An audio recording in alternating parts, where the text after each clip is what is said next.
Okay, welcome back. Here we are in my hardwood library at the back of my container, and I'm selecting some 2-inch thick walnut. This is left over from a table I made in July. You guys might remember I made a table with 2 lathe stanchions at the bottom, and I bought several planks, and this is what was left over. And these are about, I guess around 36 inches long. They just happen to be this length, and you'll see how the size worked out perfectly. And so now I am splitting the wood into thirds or resawing it. So I cut the actual width to close to 6 inches so that I could then cut it from both sides on the table saw, because I'm going to mill this wood all the way up, both sides and everything. So to split it all up and to pass it through my planer, I had to mill it down to these various sizes. But ultimately the various pieces of wood become part of the graphic of the finished piece, because I make 2 floating side tables and I make them the same exact way. And as it turns out, I used up exactly all this wood with just a couple of small scraps left over. I really thought I was milling up more than I needed, but of course it's always good to mill up more than you need so you're not searching for a piece.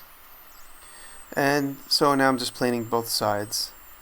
And a funny thing, I had those pieces with the knot in them, and you saw that in the very first shot. And Taylor came into the shop and she said, "Oh, I love the pieces with the knot."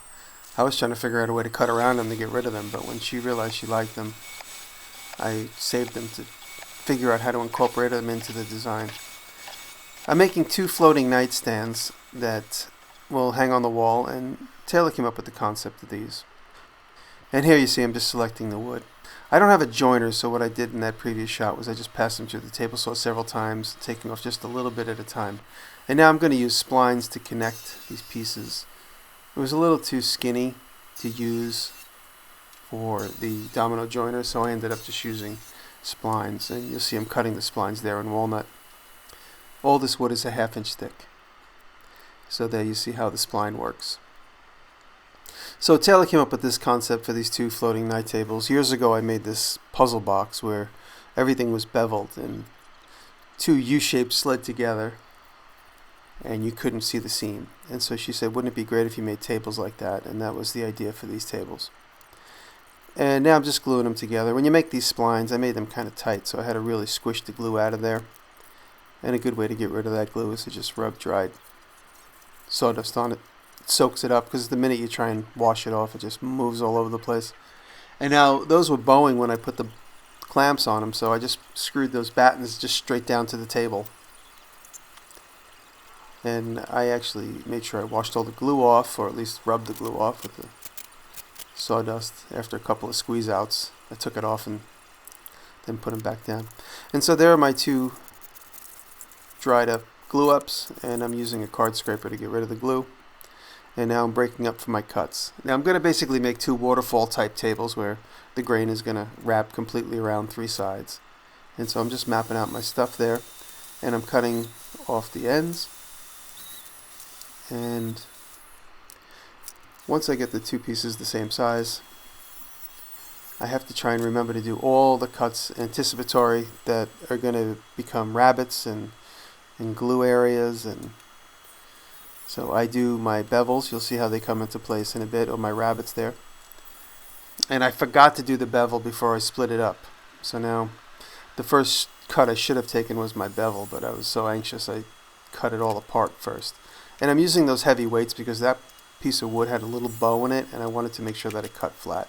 So this wood actually glued nice and flat, so I didn't need that heavy weight on there. And so now you notice I cut it off of what will be the top, and now these are the 2 sides for each table. So it's really important that I keep everything in order. And there you could see the scrap, and then ultimately what I wanted to do. And again, this is the cut I should have made at first, but I wasn't thinking, so I had to tape everything back together and then make that cut again. That's the bevel that's going to accept the space for the draw front. And now I'm cutting the notches for the spline, and there you see the notches for the spline. I just kept the saw tilted at that same exact 45, and after I did the bevel I just flipped it over and then cut in the spline groove. So it's really easy to do, in fact. Now the glue up ended up being a little bit of a difficult challenge here because I realized I can only glue up one half at a time, and that was because I wanted to be extra sure that I stayed square. And I have these steel angles that I picked up at a garage sale many years ago, and you see they're clamped in place already, but you'll see me do the next part of the glue up. So I only had 2 of those, so I wanted to be sure that I took my time and glued each side cleanly. And I had a dry fit one side while the other side was glued up so that I could put these clamps on. So the left side of the screen is not glued, the right side obviously is. And so now that that's dried, I flip it over, and those are the steel angle irons, and you'll see how they come into play here. My spline was a little thick. I had to take off a couple of scrapes there. And like I said, this was a messy glue up. I kind of was I wasn't anticipating a few things, but ultimately I just took my time and I didn't try and do all the joints at one time. I just did one, then went away and did something different, then came back and did the other one. So I did 4 glue ups. Right there you can see how the grain is starting to waterfall around the shape. Ultimately came out really nice. And so I had a clamp up in each direction. You see the glue squeezing out there, down and across. And the spline was nice and tight. It kept everything perfectly aligned. But I did need to make sure those steel angles were in there to maintain that 90 degrees.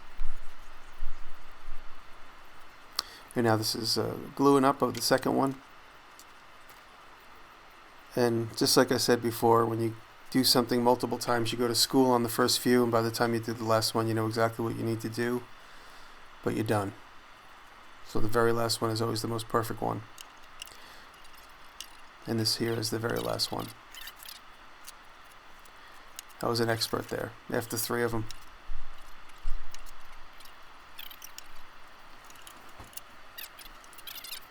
Sometimes you say to yourself, why do I have so many clamps? I'll never use them, and then suddenly you run out. And now I'm getting ready to make the drawers, and I'm going to use the new Rockler dado folding set, and there it is.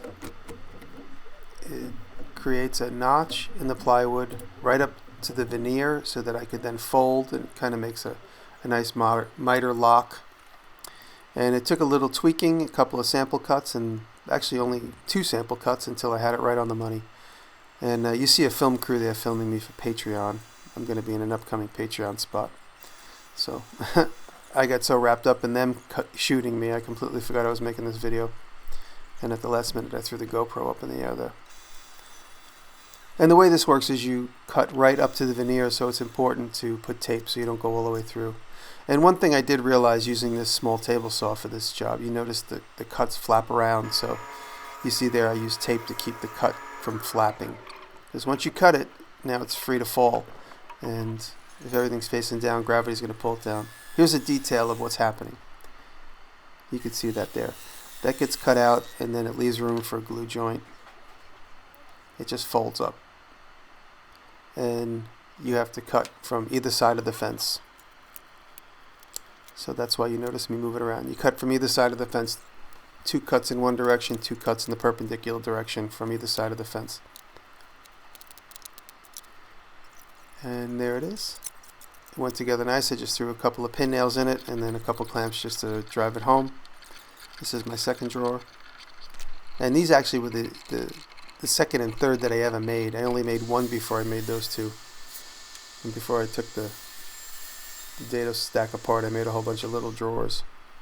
And now here, this is the bottom, and this is all solid walnut, so I wanted to make sure the bottom was the same configuration of walnut so that in case this tube of wood would breathe, it would all breathe the same way. And there I am just fading the spline in. Looks kind of nice there, the spline on that V. And here I have a chip.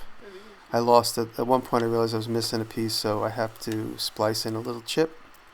I try to find something a similar color off of the scrap wood. It took a second to get it to fit into the back of that angle there, but now it's the next morning and I let it dry real good and I work it in. And then to the untrained eye, it just looks like a little piece of natural lighter wood.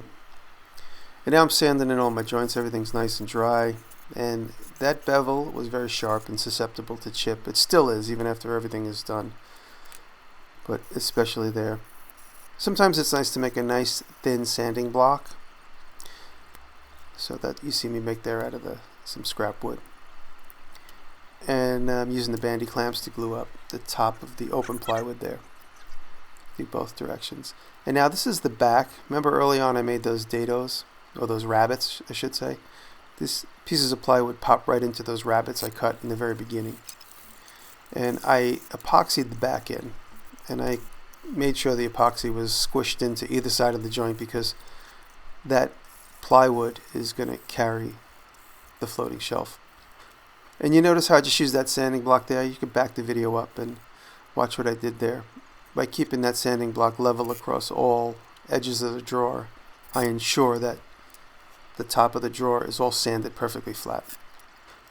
And now I'm putting in these slide rails, and you would have assumed I would use concealed sliders, but because I wanted to learn the technique of using the folding dado stack, that prohibits you from being able to make a drawer that would be able to use undermounts. So that's the big reason I don't use undermounts, is because I wanted the experience with the dado stack.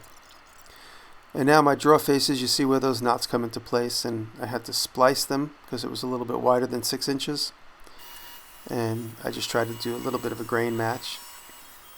And now what you see me doing now is cutting the bevels for the drawer faces after my splice is dried. Now you can see that 45 and 45 come together. And I just have to keep tweaking it a little bit, and I keep checking it and tweaking it and checking it, and I get it to where I feel it's really, really spot on. There's no way I'm going to be able to avoid a little gap. I need the gap because it's not getting glued together. There I just cut a little finger notch so when you reach up underneath the drawer face. And this is the way I like to attach loose drawer faces. I glue them in place first. And once they're glued in place, then I put in a few screws. If I have to, I put in 3 big globs of glue. I like using polyurethane because it's easy to maintenance. If you get a drink ring or a scratch, you just sand it out and paint it again. It almost always matches just like it did before.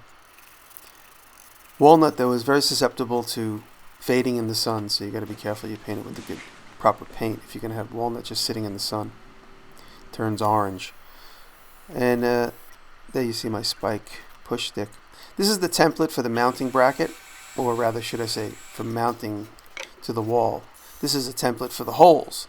So by using the same template for both of them, and I'm going to use that same template to make the holes on the wall, everything lines up. And it's important to drill the holes above center. If you drill them at or below center, you'd have susceptibility of ripping off the wall. Now I make my level line, and I use my mounting plate up to that level line. And here I'm only drilling center holes because this is just temporary, because I'm not able to mount this where it goes before the video gets published. So I just want to show you a sample. So I only put just the 1 screw in. But if I was using all 3 screws, you would see how using that mounting plate would make everything line up. And now here we go. And you see those soft closers pull in really nice. I was happy with the way this came out. In the beginning there, when the wood was cupped, I was a little nervous I wasn't going to get a good joint, but ultimately I just forced everything into straight. Thanks for watching along. I hope you enjoyed this and get inspired to make a pair like this for yourself. Thank you, Rockler.